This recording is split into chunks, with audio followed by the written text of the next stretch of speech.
Good morning, everyone. This is John with Gun.Deals, and today we have a quick update on the new Beretta Praetorian rifle, formerly known as the NARP, which is simply the new assault rifle platform.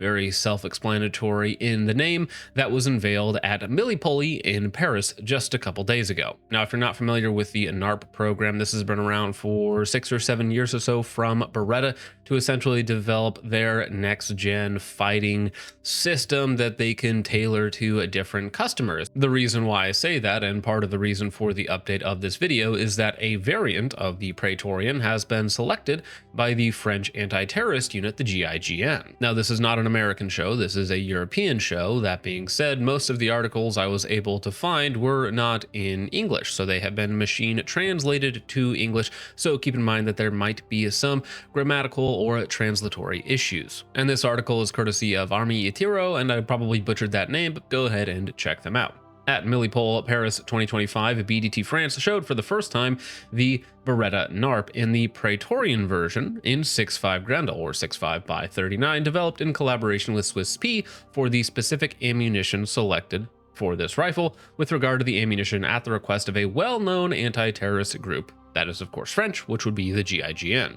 The Beretta Praetorian version highlights some specific requests, such as the new compact, telescopic, and foldable recoil pad, and I think they just mean folding stock there, with the additional cheek rest. Maximum barrel length of 14.5 inches, including the super compact B silent moderator slash flash hider, and I believe they mean this somewhat silly looking suppressor flash hider device at the end, kind of a micro suppressor, if you will. Probably does more flash reduction than it does sound reduction, but that is quite important. The version shown here is a 11.5-inch variant, and of course chambered in 6.5 Grendel with that special ammo. Maximum length of the Praetorian is about 33 inches, and at the shortest about 25 or so with the folded stock.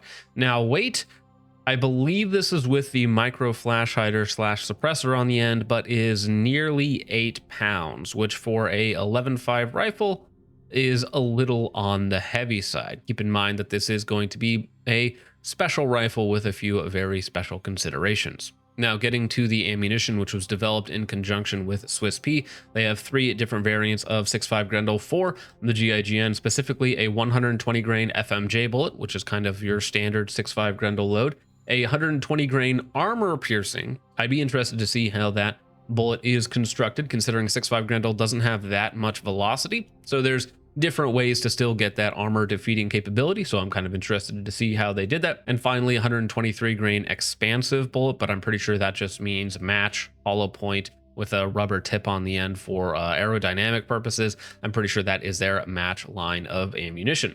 Now, you might be thinking to yourself, why 6.5 Grendel? Of all things? Well, I think it makes a lot of sense if you can design a platform specifically around there with a barrel and bolt and magazine that all works together, rather than trying to shove it into an AR-15 platform, which we know causes issues with magazines and bolts specifically. Now, for a counter-terrorist unit, you're probably not going to be taking extremely long-range shots, 600, 700, 800 yards, where 6.5 Grendel does quite well. But out of a short barrel, you're losing a good amount of velocity, but it's still going to hit a lot harder than 5.56. You have your AP, your DMR, or your highly accurized rounds as well. So it's a very interesting mix of capabilities. And again, out of a short platform, where most of the time you're probably going to be engaging in relatively close distances as a counter-terrorist unit, 6.5 Grendel is going to give you a good terminal ballistics, low recoil, high capacity, and probably better terminal ballistics than 5.56, which of course you can also get the NARP in 5.56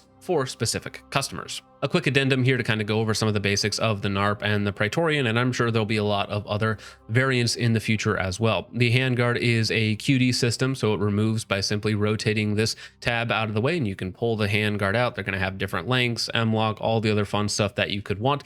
That's very important if you're going to be doing maintenance, removing the barrel, or adjusting your, or not adjusting, but again, performing maintenance on your short stroke piston system, which comes apart very easily. Now, it being a short stroke piston rifle, you do have different gas settings. However, it's going to depend on what the specific units requested as to how many settings you have. Some will have 2, some will have 3, and some might have more conceivably. As far as I'm aware, the barrels shown off so far are cold hammer forged, chrome lined, all the things you would want from a duty style rifle. Now, these are not AR-15. They might look a little AR in the way the uppers and receivers match together, but they are completely their own thing, and I don't believe there's any interchangeable parts whatsoever. Now, that being said, the barrels mount via 4 bolts, which is actually a really good way to mount a barrel underneath the handguard. So while it's not a true quick detach barrel system, it is quicker and requires much less tooling than like removing a barrel on an AR, because you just need a little Torx wrench to get 4 bolts out of the way, and then you could pull the barrel and swap something else in if you wanted to. Also very interesting,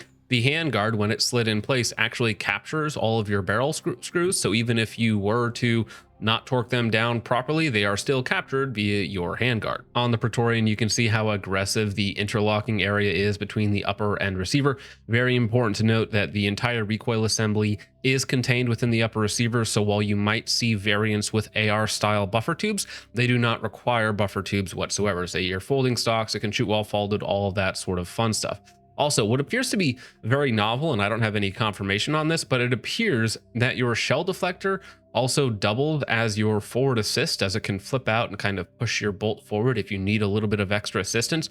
And that has changed over the last couple of years, that they've kind of updated them or changed them for specific requirements, but that does appear to be the case on the newest ones just shown off. Fully ambidextrous controls are standard, that being left, right magazine release, left, right bolt catch, bolt release, all of that sort of fun stuff. Very intuitive, and it looks like it takes AR-15 grip. So maybe there is that one parts interchangeability right there. Price tag, a lot of money. Is it ever coming to the civilian market? Maybe, but I wouldn't hold your breath for Beretta bringing it to the US customer, even though it would probably sell well enough if the price wasn't too outrageous. If I had to ballpark a guess, I would say $3,000 or more as a starting price for something like this, as it is very unique, very novel, and currently only being shopped around to more specialized people, let's say. They have shown off the 5.56 variants in the past and also said that they will be bringing out a large frame version of it, so 6.5 Creedmoor, 308, 6.8 by 51, possibly, so on and so forth. If this gets popular, if it gets adopted by more people, then I'm sure they will invest it, and if it gets really popular, maybe they'll even consider bringing it to the US market. But with all that out of the way, gentlemen, let me know what you think of the Beretta Praetorian version, specifically for the French counter-terrorist unit, or just the NARP in general. But with all that out of the way, gentlemen, thank you so much for watching. I hope you all enjoyed. I will see you in the next one. Peace off. At Beretta, we strive for perfection. Confidence in your weapon. This is not only an attitude. This is our DNA. Our unwavering commitment to your safety and success has driven us to create the Beretta New Assault Rifle Platform. Engineered to redefine the limits of precision and power, this rifle stands